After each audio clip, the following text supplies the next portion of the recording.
Good morning. Fusion solar technology సమర్పిస్తున్న business breakfast షోకి స్వాగతం. ఏషియన్ మార్కెట్స్ లో ఈ ఉదయం కొంత నెగటివ్ బయాస్ తో కూడిన ట్రేడింగ్ ట్రెండ్ కనిపిస్తుంది. ఆల్మోస్ట్ అన్ని ప్రధాన ఇండిసెస్ కూడా స్వల్ప నష్టాల్లో ట్రేడ్ అవుతున్నాయి. ఎస్ఎక్స్ నిఫ్టీ కూడా 7364 ఫ్లాట్ గా కనిపిస్తుంది. యుఎస్ మార్కెట్స్ నిన్న సెలవు తీసుకున్నాయి మార్టిన్ లూథర్ కింగ్ బర్త్డే సందర్భంగా. సో ఈ నేపథ్యంలో అంతగా గ్లోబల్ క్యూస్ ఏవి లేవు, ఎక్సెప్ట్ చైనాస్ గ్రోత్ ఫిగర్స్ వచ్చాయి. లాస్ట్ క్వార్టర్ అంటే Q4 లో 6.8% ఇయర్ ఆన్ ఇయర్ గ్రోత్ కనిపిస్తుంది చైనీస్ జీడిపి గ్రోత్.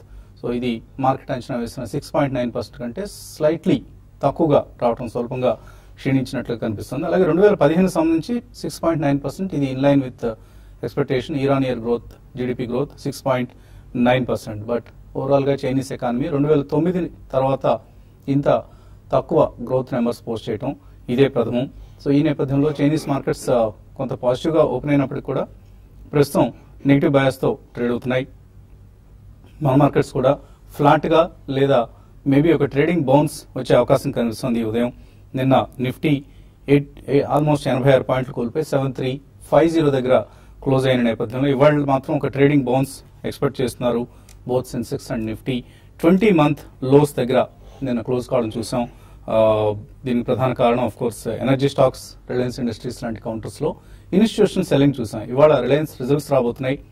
అలాగే హెచ్సిఎల్ టెక్నాలజీ రిజల్ట్స్ ఇప్పుడిప్పుడే వెలువడుతున్నాయి. మార్కెట్ అంచనా వేసిన దానికంటే కూడా నెట్ ప్రాఫిట్ ఫిగర్ అంచనాల కంటే ఎక్కువగా వచ్చింది.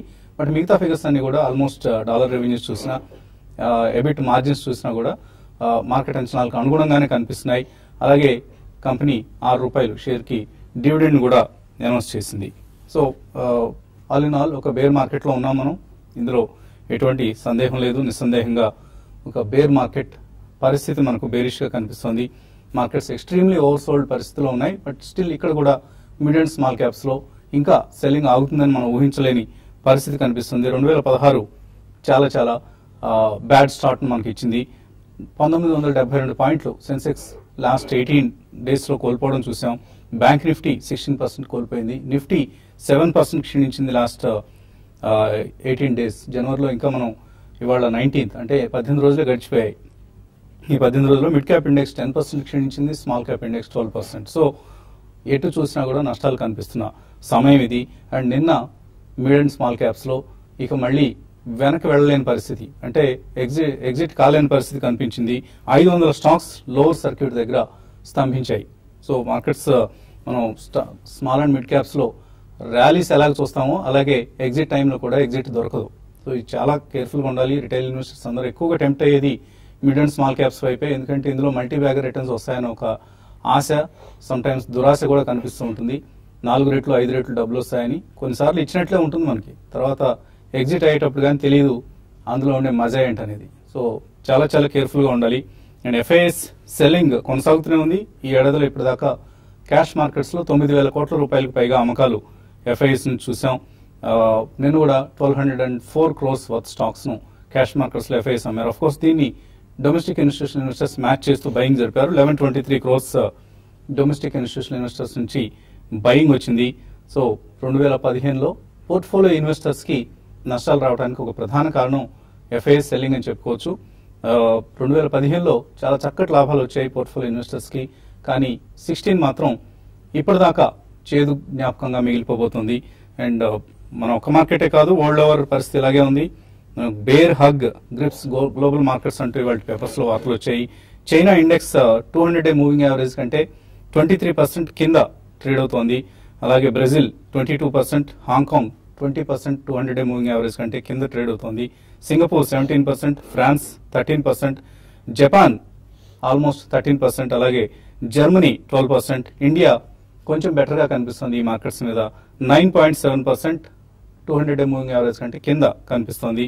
అలాగే Dow Jones 8.5%, South Korea 7%. So all in all ఒక 52-వీక్ హైస్ నుంచి కనుక మనం చూస్తే చైనా 44% క్షీణించింది, బ్రెజిల్ 34%, హాంకాంగ్ అలాగే సింగపూర్, జర్మనీ, ఫ్రాన్స్ కంటే కొద్దిగా బెటర్ గా ఉన్నాం మనం. 19% మనకు 52-వీక్ హై నుంచి ఇండియా సెన్సెక్స్ ఆర్ నిఫ్టీ క్షీణించడం చూస్తున్నాం.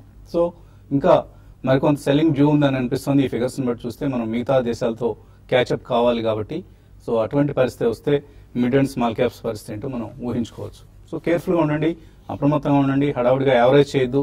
అలాగే బాగా తగ్గిపోయింది కదా అని చెప్పేసి ఒకసారిగా పెద్ద మొత్తాన్ని కమిట్ చేయొద్దు. కొద్దిగా ఇన్వెస్ట్ చేయడం అనేది బెస్ట్ స్ట్రాటజీ అవుతుంది. అది ప్రత్యేకించి బ్యాంక్స్ లాంటి స్టాక్స్లో ఇంకొంచెం వెయిట్ చూడటం కూడా మంచి పద్ధతి అవుతుంది. ప్రైవేట్ బ్యాంక్స్ మేబీ ఇక్కడ నుంచి కొద్దిగా కొనుక్కోవడం స్టార్ట్ చేయొచ్చు, బట్ పబ్లిక్ సెక్టర్ బ్యాంక్స్ జోలికి ఇప్పుడెప్పుడే వెళ్ళదు. ఇంకా వాళ్ళ రిజల్ట్స్ వచ్చి ఎన్పిఎస్ని ఏ విధంగా వాళ్ళు సర్దుబాటు చేస్తున్నారన్న అంశాన్ని గమనించి ఆ తర్వాత ఇక్కడ కొంత వాల్యూ కనిపిస్తుంది డెఫినెట్లీ, నో డౌట్. ఎందుకంటే రేపు ర్యాలీస్ ఏమైనా రావాలి, ఇండియన్ ఎకానమీ ఇంప్రూవ్ కావాలి, ఇండియన్ ఆర్థిక వ్యవస్థ వృద్ధి బాటలో వెళ్ళాలి అంటే ఫైనాన్షియల్ సెక్టరే ఫస్ట్ పార్టిసిపేట్ చేయాలి. దానికి బ్యాంక్స్ ఆఫ్ కోర్స్ లీడ్ చేస్తాయి ఈ ర్యాలీస్ని, రాబోయే ర్యాలీస్ని. కాబట్టి బ్యాంక్ స్టాక్స్లో వాల్యూ కనిపిస్తుంది, బట్ అలా అని చెప్పేసి హడావుడిగా దూరి కొనుక్కోవాల్సిన అవసరం లేదు. ఈ అడ్జస్ట్మెంట్స్ అన్నీ అయిన తర్వాత బ్యాంకింగ్ కావచ్చు, ఈవెన్ క్యాపిటల్ గూడ్స్ కావచ్చు, ఆర్ ఇన్ఫ్రా స్టాక్స్ కావచ్చు, ఇటువంటి వాటిలో పొజిషన్స్ తీసుకోవచ్చు. మార్కెట్స్ పరిస్థితి గురించి మాట్లాడేందుకు అనలిస్ట్ మనతో సిద్ధంగా ఉన్నారు. సో కొద్దిగా ట్రేడింగ్ బౌన్స్ వచ్చే అవకాశం కనిపిస్తుంది. ఎఫ్ఐఐ సెల్లింగ్ ఇంకా మనకు ఆగడం లేదు. చైనా గ్రోత్ ఫిగర్స్ వచ్చాయి, యుఎస్ మార్కెట్స్ పనిచేయలేదు, సో గ్లోబల్ క్యూస్ మనకు అంతగా లేవు. క్రూడ్ ప్రైసెస్ ఆఫ్ కోర్స్ $30 కిందనే ట్రేడ్ అవుతున్నాయి. ఎలా కనిపిస్తుంది ఓవరాల్ గా ఇన్వెస్ట్మెంట్ సెటప్? ఇప్పుడు మీరే చెప్పినట్టు mid and small cap stocks లో మాత్రం I think the carnage is not at over అండి. ప్రాబ్లీ చిన్న ట్రేడింగ్ బౌన్స్ రావచ్చు. నిన్న చాలా స్టాక్స్ లోవర్ సర్క్యూట్ లో సీల్ అయిపోయినాయి కాబట్టి ప్రాబ్లీ అటువంటి వాటిలో చిన్న ఇది పుల్ బ్యాక్ అనేది రావచ్చు. ఎందుకంటే కంప్లీట్ లెవరేజ్ పొజిషన్స్ అనేది ఇంకా కూడా అన్వైండ్ కాలేదనే మార్కెట్ వర్గాలు చెప్తున్నాయి. చాలా స్ట్రాంగ్ గా మనకి లాస్ట్ 1 year లో పర్ఫార్మ్ చేసిన mid and small caps 2, 3, 5 baggers అన్ని కూడా లెవరేజ్ పొజిషన్స్ ఎక్కువ ఉన్నాయండి. సో అవి అన్వైండ్ అయితేనే కానీ మిడ్ అండ్ స్మాల్ క్యాప్ లో స్టెబిలిటీ అనేది మనం చూడం. Of course front line stocks లో చాలా మటుకు రియాక్ట్ అయినాయి. నిన్న ఫస్ట్ టైం మనకి రిలయన్స్ రియాక్ట్ అవ్వడం చూసాం. ఆల్మోస్ట్ అబౌట్ 6 to 7% రియాక్ట్ అయింది. ఈ రోజు రిజల్ట్స్ ఎట్లా ఉంటాయి దాన్ని బట్టి అట్లీస్ట్ కొద్దిగా సెపరేట్, బట్ ఓవరాల్ గా చూసుకుంటే మనకి ఇండెక్స్ కాపాడింది కూడా రిలయన్స్ అని చెప్పాలండి గత ఫ్యూ సెషన్స్ గా. సో డెఫినెట్లీ మనకి Reliance results will play very vital role. ఈ కారణం మూలాన ఎవరైనా కొత్తగా కొనాలనుకున్న వాళ్ళు మాత్రం కంప్లీట్ రిజల్ట్ సీజన్ అయిపోయేదాకా కూడా వెయిట్ చేయొచ్చు. ఈ లోపల మార్కెట్ కొద్దిగా ట్రేడింగ్ బౌన్స్ వచ్చినా కానీ మళ్ళీ it will be sold into. దాని తర్వాత ఒకవేళ కొనాలనుకుంటే ఈవెన్ 5 to 10% ఎక్కువ మనం ప్రైస్ పెట్టుకున్న కంఫర్ట్ జోన్ అక్కడే ఉంటుంది కాబట్టి అండ్ మార్జిన్ ఆఫ్ సేఫ్టీ కూడా అక్కడే ఉంటుంది. So in my opinion definitely wait for February 1st and 2nd week అండి. కంప్లీట్లీ మేయం అనేది ఆగి stability in the market, overall market sentiment కొద్దిగా స్టేబుల్ గా ఉంటే అబౌట్ 5-10 ట్రేడింగ్ సెషన్స్ ఈ లోపల వాలటాలిటీ తగ్గి అక్కడ మనం ఫస్ట్ ట్రేడింగ్ పాయింట్ లో ఫస్ట్ ఇన్వెస్ట్మెంట్ పాయింట్ లో కూడా స్టాక్స్ కొనుక్కోవచ్చు అండి. It can be anything, small cap or mid cap or even front lines లో కూడా. ఫ్రంట్ లైన్స్ లో నిన్న Kotak bank results were very good అండి. సో ఎటువంటి stocks at least with 3 to 5 year view SIP ద్వారా నెక్స్ట్ 3 to 6 months కొనుక్కుంటూ కూడా బాగానే ఉంటుందని చెప్పొచ్చు. So overall be extremely cautious, wait for some more days, probably another 10-15 days. దాని తర్వాత ఫ్రెష్ పొజిషన్స్ తీసుకోవడానికి ఇన్వెస్ట్మెంట్ పరంగా ఐ వుడ్ సజెస్ట్ అండి. సో ట్రేడర్స్ ఎటువంటి సలహా ఇస్తారు? మార్కెట్స్ లో ఇటువంటి టైంలో కొంచెం మనకి ఏదైనా రికమెండ్ చేయడానికి కూడా అంత ఎంకరేజింగ్ గా లేదండి. ఎందుకంటే వోలటాలిటీ అనేది చాలా మనకి ఎక్కువ ఉంది కాబట్టి దాన్ని దృష్టిలో పెట్టుకుంటే ట్రేడర్స్ మాత్రం కాషియస్ గానే ఉండమంటాను. అయితే ఎక్కువ ఫీచర్స్ లో ఎవరైతే పొజిషన్ తీసుకునే వాళ్ళు ఉంటారో వాళ్ళు ఇప్పుడు కూడా ఫీచర్స్ లో పొజిషన్ తీసుకోకుండా ఈవెన్ ఎంత ఓవర్ సోల్డ్ లో ఉన్నా కూడా మార్కెట్స్ అనేది స్టాక్స్ పరంగా నేను చూసాం చాలా స్ట్రాంగ్ ఉన్న కౌంటర్స్. రిలయన్స్ ఒకటి, రిలయన్స్ ఇన్ఫ్రా ఒకటి, అరవింద్ ఒకటి, ఇవన్నీ కూడా ఇన్ని రోజులు చాలా స్ట్రాంగ్ ఉన్న కౌంటర్స్. ఇవన్నీ కూడా బ్రేక్ డౌన్ చూసాము. కాబట్టి ఏ స్టాక్ ఎంత స్ట్రాంగ్ ఉన్నా కూడా ఈవెన్ టెక్నికల్ గా కూడా ఈ మార్కెట్ లో ఒక మార్జిన్ ప్రెజర్ వచ్చి వీక్ అయ్యే అవకాశం ఉంటుంది. అయితే ఎఫ్ఐఎస్ నిన్న కానీ చూస్తే మనం కొంచెం మార్కెట్ లో చాలా రోజుల తర్వాత ఇండెక్స్ ఫ్యూచర్స్ లో 950 crores దాకా బై చేశారు. అంటే వాళ్ళు షార్ట్ కవరింగ్ అనుకోవచ్చు, లేకపోతే కొంచెం లాంగ్ పొజిషన్స్ కూడా యాడ్ అయినాయి అనుకోవచ్చు. కాబట్టి దాని దృష్టిలో పెట్టుకుంటే ఒక ఓవర్ సోల్డ్ నుంచి చిన్న ఒక అప్ ట్రెండ్ వస్తుంది. కాబట్టి అప్పటి వరకు వెయిట్ చేయమని చెప్తాను ఎగ్జిట్ కావడానికి లాంగ్ పొజిషన్స్ ఎవరైతే ఉన్నారో. అయితే ఈ టైంలో ఎటువంటి పొజిషన్ తీసుకోవాలి అంటే మాత్రం డెఫినెట్ గా కాల్స్ ప్రిఫర్ తీసుకోమంటాను. లైక్ 7600 కాల్ ఒకటి. ఈవెన్ బ్యాంక్ నిఫ్టీ అయితే మాత్రం కొంచెం మరీ ముఖ్యంగా నిఫ్టీ కన్నా ఎక్కువ బ్యాంక్ నిఫ్టీ 8-9% పడితే లాస్ట్ ఒక 10-15 days గా బ్యాంక్ నిఫ్టీ 15% పడింది. నిన్న కూడా చూసాం కొంచెం బ్యాంక్ నిఫ్టీ కన్నా బ్యాంక్ నిఫ్టీ కొంచెం స్ట్రాంగ్ ఉంది. కాబట్టి బ్యాంక్ నిఫ్టీ 15,600 కాల్స్ ని బై చేసుకోమంటాను. కాల్స్ అండ్ ఒకవేళ ఇన్వెస్ట్మెంట్ అనేది తక్కువ ఉంటుంది, పోయినా కూడా కొంచెం తక్కువ పోవడానికి అవకాశం ఎక్కువ ఉంటుంది. కాబట్టి దాని దృష్టిలో పెట్టుకుంటే ఎక్కువ ఆప్షన్స్ మీదే ట్రేడ్ చేయమంటాను. బట్ ఓవరాల్ ట్రెండ్ పరంగా చెప్పాలంటే నెక్స్ట్ వచ్చే కొద్ది రోజుల్లో ఈ మిడ్ క్యాప్ ఈ సెల్లింగ్ అని ఆగలేదంటే మాత్రం ఈవెన్ మార్కెట్స్ నిఫ్టీ 7,200 ఆ రేఖల బాటమ్ అవుట్ అయినా కూడా స్టాక్స్ పరంగా ప్రైస్ కరెక్షన్ అనేది ఇంకా హెవీగా ఉండే అవకాశం ఉంది. అరవింద్ మిల్స్ ఒకటి హెవీ ర్యాలీలో సెల్ చేయమంటాను. నెక్స్ట్ షార్ట్ టర్మ్ కోసం 320 దగ్గర స్టాప్ లాస్ పెట్టుకోమంటాను. ఈవెన్ రిలయన్స్ ఇన్ఫ్రా కూడా 480 దగ్గర స్టాప్ లాస్ పెట్టుకుని దాన్ని కూడా ఎవరి ర్యాలీలో సెల్ చేసుకోవచ్చు. బయింగ్ విషయానికి వస్తే 14,800 దగ్గర స్టాప్ లాస్ పెట్టుకొని బ్యాంక్ నిఫ్టీ ఫ్యూచర్స్ ని బై చేసుకోమంటాను. నిన్న కొన్ని చూస్తే లైక్ BHEL, KTK బ్యాంక్ లాంటి దాంట్లో షార్ట్ కవరింగ్ వచ్చింది. ఈవెన్ DLF లో మాత్రం కొంచెం షార్ట్ టర్మ్ కోసం డెలివరీ బేస్డ్ బయింగ్ తీసుకునే వాళ్ళు కరెంట్ అవర్స్ లో DLF ని ఒక 6 to 8% ప్రాఫిట్ కోసం బై చేసుకోవచ్చు అని. సో మ్యూచువల్ ఫండ్స్ మార్కెట్లో లాస్ట్ 1 year రిటర్న్స్ చూస్తే almost all large cap funds, all diversified equity schemes నష్టాలు కనిపిస్తున్నాయి. అవునండి. సో ఏం చేయాలి ఈ సమయంలో? అటువంటి స్కీమ్స్ లో ఆల్రెడీ ఇన్వెస్ట్ చేసిన వాళ్ళు ఇక్కడ ఏమన్నా మళ్ళీ లంసమ్ ఇన్వెస్ట్మెంట్స్ చేయొచ్చా, లేకపోతే ఇంకా వెయిట్ చేయడం మంచిదా? మనం తరచూ షోలో చెప్తున్నామండి, 5 years వరకు అవసరం లేని డబ్బునైతేనే మనం ఈక్విటీలో ఇన్వెస్ట్మెంట్ చేసుకోవాలి మ్యూచువల్ ఫండ్స్ ద్వారా, ఈక్విటీ మ్యూచువల్ ఫండ్స్ ద్వారా. అలాంటి వాళ్ళకి ఎటువంటి ప్రాబ్లం లేదండి. With short time 10 year, 1 year, 2 years, 3 years వ్యూతో ఎవరైతే ఇన్వెస్ట్మెంట్ చేస్తారో అలాంటి వాళ్ళకి కొద్దిగా ఇబ్బందికరమైన విషయం ఇప్పుడు. సో ఇప్పుడు మార్కెట్ చాలా పడ్డాయి కాబట్టి అట్రాక్టివ్ లెవెల్స్ లో కూడా ఉన్నాయి. సో ఓవరాల్ గా ఇన్వెస్ట్మెంట్ ఏమైతే లంసమ్ చేయాలనుకుంటారో అలాంటి వాళ్ళు ఒక 20-25% ఇమీడియట్ గా ఇన్వెస్ట్మెంట్ చేసుకొని నెక్స్ట్ 6 months కి STP చేసుకుంటే మంచిదండి. అట్లాగే ఇప్పుడు పోర్ట్ఫోలియోస్ రీబ్యాలెన్స్ చేసుకోవాల్సిన సమయం. సో ఈక్విటీ పడిపోయింది కాబట్టి ఓవరాల్ గా అసెట్ అలొకేషన్ మెయింటైన్ చేస్తున్న వాళ్ళకి ఈక్విటీ కాంపోనెంట్ అనేది తగ్గిపోతుంది. అలాంటి టైంలో డెట్ లోంచి ఈక్విటీకి పుష్ చేసుకుంటే మార్కెట్స్ పైకి వెళ్ళినప్పుడు మంచి ప్రాఫిట్స్ రావడానికి అవకాశం ఉంటుంది. సో పోర్ట్ఫోలియోలు ఖచ్చితంగా రీబ్యాలెన్స్ చేసుకోవాల్సిన అవసరం ఉంది. అండ్ దాంతో పాటు అడిషనల్ క్యాష్ ఏమైనా ఉంటే అది కూడా ఇప్పుడు డిప్లాయ్ చేయాల్సిన అవసరం ఉంటుంది. అండ్ దట్టు అట్లీస్ట్ ఒక 5 year time frame, 4 to 5 years time frame ఉంటేనే ఇన్వెస్ట్మెంట్ చేయాల్సిన అవసరం ఉంది ఖచ్చితంగా. ఇప్పుడు డిస్ప్లే చేస్తుంది స్మాల్ క్యాప్ ఫండ్. అవును. But this is not the market to invest. So let's not encourage investors to invest in small cap fund. ఇటువంటి సమయాల్లో అవాయిడ్ చేయదగిన ఫండ్స్ ఇవి. మేబీ బాగా ఫాల్ వచ్చినప్పుడు అటువంటి సమయంలో మాత్రం ఇన్వెస్ట్ చేయొచ్చు. It is one of the better performing schemes. 15% in the portfolio, not very high. అది కూడా ఇప్పుడు ఇన్వెస్ట్ చేయొద్దు, లంసమ్ చేద్దాం అంటున్నారు. SIP and STP route through investment చేసుకో. మరి ఇన్వెస్టర్స్ నుంచి కాల్స్ అలాగే మెయిల్స్ తీసుకునే ముందు కాసేపు ప్రకటనలు.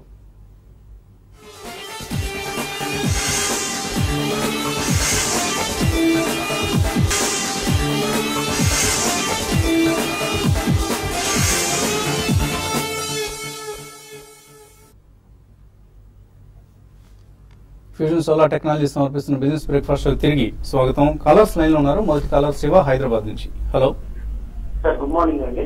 మార్నింగ్ అండి, అడగండి సార్. నిన్న కూడా ఒక కాలర్ ఎవరో కూడా అడిగారండి. ఏమడిగారు? నిన్న కూడా ఒక కాలర్ ఆదిత్య బిర్లా న్యూ లిమిటెడ్ కి ఈ రికార్డ్ డేట్ గురించి అడిగారు. అప్పుడు దాని గురించి మీరు కూడా ఇచ్చిన సమాధానం, ఫర్ ఎవ్రీ 100 షేర్ 26 షేర్స్ వస్తాయి అని చెప్పి మీరు కూడా చెప్పడం జరిగింది. అది అయితే నాకు వచ్చిన చిన్న క్వశ్చన్ ఏంటంటే అండి, లాంగ్ బ్యాక్ నేను ఆదిత్య బిర్లాది 500 దగ్గర ఉన్నప్పుడు 2 షేర్లు కొన్నానండి. దీనికి ఏదైనా అలాట్మెంట్ వస్తుందా అది తెలుసుకుందా అని చేశానండి. నార్మల్ గా పొరేటాలో వస్తాయి, బట్ మీరు అడిగింది మరి ఫ్రాక్షన్ లో కనిపిస్తుంది. 2 షేర్లు ఉన్నాయి కాబట్టి అటువంటి ఫ్రాక్షన్స్ కి నార్మల్ గా ఎటువంటి అలాట్మెంట్స్ ఉండవండి. సో మీ దగ్గర 2 షేర్లకి బహుశా ఎటువంటి ఫ్యూచర్ రిటైల్ కి సంబంధించిన షేర్లు కూడా రాకపోవచ్చు, ప్యాంట్ లోన్ కి సంబంధించిన షేర్స్ కూడా రాకపోవచ్చు. అది మీరు కొద్దిగా గమనించాలి. నార్మల్ గా కనీసం 1 షేర్ అయినా మీకు వచ్చే ఎలిజిబిలిటీ ఉంటే వస్తుంది. బట్ 0.5 షేర్స్ లేకపోతే 0.2 షేర్స్ ఇలా వచ్చే ప్రాబిలిటీ ఉన్నప్పుడు మాత్రం షేర్స్ అలాట్ చేయరు. దాని మొత్తాన్ని కూడా ఒకవేళ అటువంటి మొత్తం ఏదైనా మిగిలిపోతే దాన్ని ఇన్వెస్టర్ పూల్ అకౌంట్ కి దాన్ని క్రెడిట్ చేసి సమ్ టైమ్స్ డివిడెండ్ లాంటిది ఇస్తూ ఉంటారు. బట్ ఇట్ ఈస్ నాట్, ఈ కేసులో అది వర్తించదు. ఇటువంటి సందర్భాల్లో మీకు వర్తించదు. మీకు ఎటువంటి షేర్స్ వచ్చే అవకాశం కనపడలేదు. తర్వాత కాలం సత్తుపల్లి నుంచి Srinivasarao. Hello. Hello sir, good morning sir. Morning అండి, అడగండి సార్. నేను మ్యూచువల్ ఫండ్స్ లో లాస్ట్ 1 year నుంచి monthly 1 lakh mid and small caps diversified equity funds లో మంత్లీ 1 lakh సిప్ చేస్తున్నానండి. ఓకే అండి. అది వచ్చి ఇప్పుడు ఈ మార్కెట్ ఫాల్ లో 10% మైనస్ లో ఉందండి. ఓకే, 10% డౌన్ లో. పోతే నేను ఇదే కంటిన్యూ అంటే రేటింగ్ కంపెనీస్ అండి, అది విఆర్ఓ రేటింగ్ అండ్ క్రిసల్ రేటింగ్ ఉన్న వాటిలోనే 5 స్టార్ రేటింగ్ ఉన్న వాటిలోనే 5 స్టార్ రేటింగ్ ఫండ్స్ చేస్తున్నారు. ఫర్ ఇన్స్టెన్స్ 1-2 ఫండ్స్ పేర్లు చెప్పండి. Franklin India small and mid cap, DSP BlackRock, micro fund ఒకటి, ఓకే, ఇట్లా ఒక 10-15 ఫండ్స్ ఉన్నాయండి. మొత్తం అన్ని 5 స్టార్ రేటింగ్ అండి.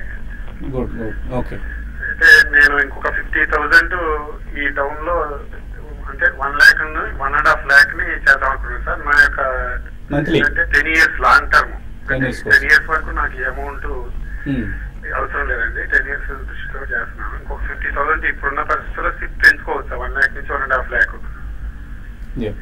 సో ఇన్వెస్ట్మెంట్ మొత్తం ఈక్విటీలోనే ఉందా అండి, ఇంకా డెట్ లో ఏమైనా చేస్తున్నారా? డెట్ లో నా పోర్ట్ఫోలియోలో వచ్చి సార్ 88,000 ఈక్విటీలో ఉంది sir. Small and mid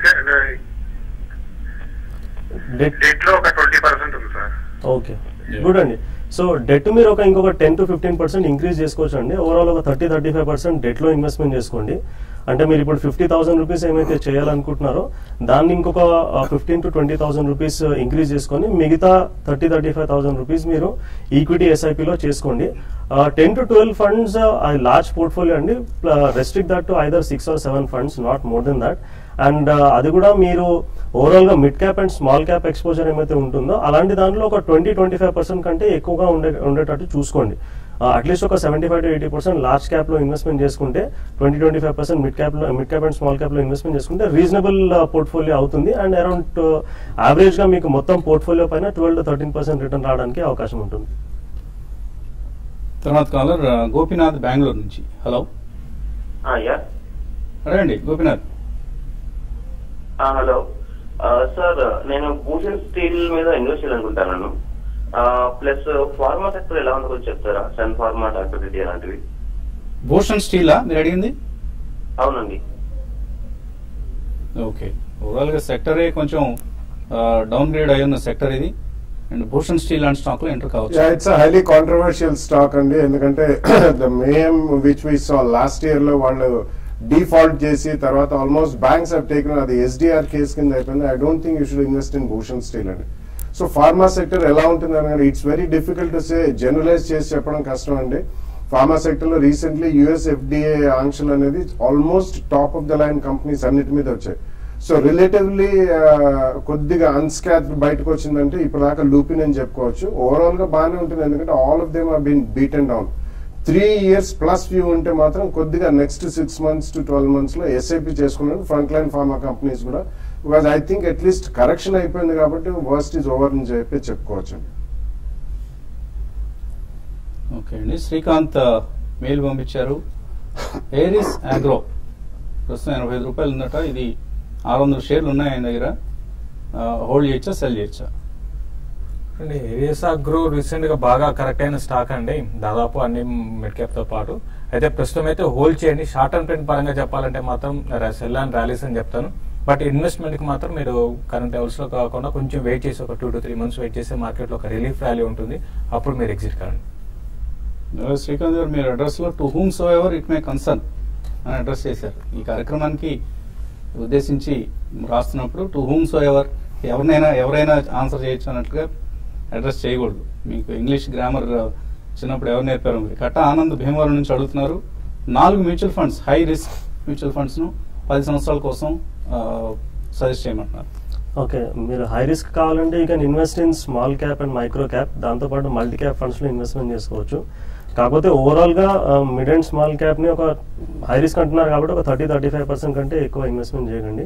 so దీనికి మీరు Franklin India smaller companies fund, DSP BlackRock micro cap fund, Motilal Oswal most multi cap 35 fund and Franklin India prima plus ని కన్సిడర్ చేసుకోవచ్చు అండి. టీవీ సుబ్బారెడ్డి హైదరాబాద్ నుంచి 1 lakh రూపీస్ ట్యాక్స్ బెనిఫిట్ కోసం invest చేద్దాం అనుకుంటున్నారు. ఎటువంటి స్కీమ్ రికమెండ్ చేస్తారు? దీనికి మీరు Birla sun life tax relief 96, Axis long term equity fund and ICICI prudential long term equity fund ని కన్సిడర్ చేయవచ్చు అండి. ఈ మూడిట్లో మీరు ఈక్వల్ గా స్ప్రెడ్ చేయండి. లక్ష్మీనారాయణ పార్క్ అడుగుతున్నారు. Jagran Prakashan, Hindustan media ventures, DB corp అలాగే ఆయన టీవీ మీడియాలో ఎలక్ట్రానిక్ మీడియాకి సంబంధించి Zee entertainment network India, network 18 ఈ 6 స్టాక్స్ ఆయన సెలెక్ట్ చేస్తున్నారు. వీటిలో ఫండమెంటలీ ఎటువంటి స్టాక్స్ రికమెండ్ చేస్తారు? It's very difficult to distinguish అండి. ఇన్స్టెడ్ మీకు రిలయన్స్ లో ఒక మీడియా ఫండ్ అని ఉంది. I think that will be a good exposure. ఎందుకంటే ఇండివిజువల్ ఒక్కొక్కళ్ళు బాగా చేయొచ్చు ప్రింట్ మీడియాలో ఆర్ టీవీలో కానీ. బట్ రీసెంట్ టైమ్స్ లో చూస్తే TV 18 has been doing very well and also TV today in broadcast media. Venkatareddy అడుగుతున్నారు, 2 లక్షల రూపాయలు లాంగ్ టర్మ్ కోసం 15 to 20 years కోసం 2 ఫండ్స్ లో ఇన్వెస్ట్ చేద్దాం అనుకుంటున్నారు. ఐసిఐసిఐ వాల్యూ డిస్కవరీ ఒకటి సెలెక్ట్ చేస్తున్నారు. ఇది మంచిదేనా లేకపోతే ఇంకేమైనా? ICICI value discovery is a multi cap fund అండి, that is doing really well. దాంతో పాటు Birla sun Life MNC fund ని కన్సిడర్ చేయండి and invest in 1 more fund instead of only limiting in 2 funds అండి. You can consider Franklin India Prima plus along with these 2 funds. Venkatrao అడుగుతున్నారు, Morepen labs, Nectar life sciences ఈ రేట్లో తీసుకోవచ్చా? కొంచెం వెయిట్ చేయండి. అంటే ఇప్పుడు ప్రస్తుతం మీరు షార్ట్ టర్మ్ కోసం ప్లే చేయాలనుకుంటే మాత్రం ఇండెక్స్ స్టాక్స్ లో ఉండండి. మోర్పెన్ ల్యాబ్స్ బై చేయొచ్చు, కొంచెం వెయిట్ చేసి ఒక 1 or 2 days వెయిట్ చేసి బై చేయండి. సురేష్ అడుగుతున్నారు, 2 to 5 years కోసం doctor Reddy's labs, Godfrey Phillips, Natco pharma, NBCC, L and T కొనుక్కోవచ్చు, ఇవన్నీ ఇన్వెస్ట్ చేయొచ్చా? యా, అబ్సల్యూట్లీ గుడ్ నేమ్స్ అండి. అట్లీస్ట్ 3 to 5 years అంటున్నారు కాబట్టి you can go head. But ఒకటి కాకుండా at least minimum 2 price points with 5 to 7% correction. Worst case సినారీలో 10 to 12% కరెక్షన్ తో సెకండ్ ప్రైస్ పాయింట్ లో కొనాలి. Durga Praveen, Cyient and Bharat forge ఈ రేట్లో యావరేజ్ చేసుకోవచ్చా? స్లోగా కొంచెం సైన్ ఇటువంటి స్టాక్స్ లో కొంచెం క్వాలిటీ స్టాక్స్ లో యావరేజ్ స్టార్ట్ చేయొచ్చు అండి. కరెక్ట్ 100% ఇది బాటం అని చెప్పలేము, కాబట్టి మీరు యావరేజ్ స్టార్ట్ చేయండి. నాగరాజే అడుగుతున్నారు, తిరుపతి ప్రాంతం నుంచి ఇన్వెస్టర్ సమిట్ కావాలి మాకు, ఇక్కడ ఈ ప్రాంతవాసులందరూ ఆతృతగా ఎదురు చూస్తున్నారని రాస్తున్నారు. సో ట్రై చేద్దామండి. ముందుగా మనం విశాఖపట్నం అలాగే రాజమండ్రి ఈ 2 పట్టణాల్లో కండక్ట్ చేసేందుకు సన్నాహాలు చేసుకుంటున్నాం. తిరుపతి కూడా వస్తామండి, తప్పకుండా కొద్దిగా టైం ఇవ్వండి. మేబీ ఒక 2 months అలా టైం ఇస్తే తిరుపతి కూడా వచ్చే ప్రయత్నం చేస్తాం. రవివర్మ అడుగుతున్నారు, జై కార్ప్ అలాగే ఎన్సిసి ఈ 2 కొన్నారు ఆల్రెడీ. జై కార్ప్ 90లో, ఎన్సిసి 85లో. యావరేజ్ చేయొచ్చా, లాస్ బుక్ చేయాలా? యావరేజ్ అయితే ఎన్సీసీలో యావరేజ్ చేసుకోవచ్చు అండి. జై కార్ప్ కూడా రిజల్ట్ బాగా వచ్చాయి, బట్ జై కార్ప్ ఫండమెంటల్ అంత స్ట్రాంగ్ కౌంటర్ కాదండి, కాబట్టి ఎన్సీసీలో మీరు యావరేజ్ చేయడం స్టార్ట్ చేయండి. మారుతి ప్రసాద్, ఇన్ఫోసిస్ 1160 రూపాయలు కాల్ తీసుకున్నారు, వెయిట్ చేయమంటారా? వెయిట్ చేయండి. ఒక బౌన్స్ బ్యాక్ అయితే ఎక్స్పెక్ట్ చేయొచ్చు మార్కెట్. దాంతో పాటు ఇన్ఫోసిస్ కూడా పార్టిసిపేషన్ చాలా స్ట్రాంగ్ నెంబర్స్ ఉంది కాబట్టి ఇది కూడా క్లోజర్ గా 1180 దాకా రావచ్చు. వచ్చినప్పుడు మీరు ఎగ్జిట్ కానీ ప్రస్తుతం అయితే హోల్డ్ చేయమని చెప్తానండి. స్టీల్ స్ట్రిప్స్ అండ్ వీల్స్ కొందాం అనుకుంటున్నారు, తక్కడపాటి మురళి స్టార్ట్ చేయొచ్చా? నిన్న రిజల్ట్ కూడా వచ్చినట్లుంది. రిజల్ట్ బాగుందండి అండ్ మంచి రియాక్షన్ కూడా అయింది ఆ స్టాక్ లో. Definitely you can buy it at the first price point అని చెప్తానండి. ఒకవేళ ఇక్కడ నుంచి ఏదైనా మార్కెట్ వర్స్ట్ కేసు ఉంటే సెకండ్ ప్రైస్ పాయింట్ లో చేయండి. ఇట్స్ గుడ్ కంపెనీ అండ్ మంచి రిజల్ట్స్ కూడా ప్రదర్శించింది. J Srinivas, SBI blue chip fund 3 సంవత్సరాల కోసం లాంగ్ టర్మ్ కోసం కొందాం అనుకుంటున్నారు, తీసుకోవచ్చా? అలాగే రిలయన్స్ రెగ్యులర్ సేవింగ్స్ ఫండ్ లో ఇన్వెస్ట్ చేయొచ్చా? Reliance regular savings funds equity fund yeah, 2 మంచి ఫండ్స్ అండి. 3 years కాకుండా at least have a 5 year and beyond. Both funds are doing well. Abdul Farooq, Zen technologies కొనుక్కోవచ్చా ఇక్కడ? యా, జెన్ ఇవన్నీ కూడా కొంచెం రిజల్ట్స్ వచ్చిన తర్వాత, ఈ క్వార్టర్ రిజల్ట్స్ వచ్చిన తర్వాత యూ కెన్ టేక్ అండి. లాస్ట్ 1 year లో కూడా చాలా యాక్టివిటీ లెవెల్స్ చాలా హైగా ఉన్నాయి ఈ స్టాక్ లో కూడా. It's going to be a good company in future. కొద్దిగా ఆర్డర్స్ రోల్ అవుట్ అనేది బాగా వస్తాయి, బట్ ఈ క్వార్టర్ రిజల్ట్స్ గురించి వెయిట్ చేయండి. ఓకే, ఇంకా మెయిల్స్ చాలా ఉన్నాయి కానీ సమయం కూడా మించిపోయింది. ఇది ఇవాల్టి బిజినెస్ బ్రేక్ఫాస్ట్. మధ్యాహ్నం స్మార్ట్ ఇన్వెస్ట్ లో మళ్ళీ కలుద్దాం.